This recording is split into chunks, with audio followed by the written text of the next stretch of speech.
If you're a student that wants to complete CK-12 work that's been assigned through Google Classroom, start by accessing the assignment within Google Classroom. Click on the link, and it will open in a new tab. If it's a Flexbook 2.0 lesson, go ahead and start by reading through the lesson. Check out the text, try out any interactives. See here a new option, and explore, and maybe even answer questions where you can get feedback and retry them. When you're done reading through the lesson and working your way through, go ahead and check out the practice on the bottom right. In order to turn in a lesson for a 2.0 Flexbook, you do need to do any attached practice or quiz. So from here, try it out.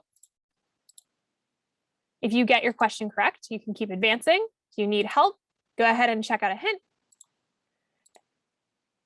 And if you have any difficulty, you might get another shot at that particular question. Whenever you're ready, you can pause, stop for now, and you're always welcome to go back in and complete that work at a later point in time, as long as you turn it in before the due date.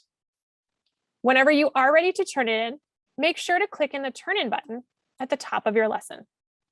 In this case, you may want to cancel and keep practicing, or you can submit your work and show your teacher what you've done so far. You'll note that until it's due, you'll still have the option to keep turning it in again. So go ahead and work on that practice, get a higher skill level, hit that goal of 10 correct, and you should be all set. After you've submitted your work, you can see that you will see a graded option in that particular assignment.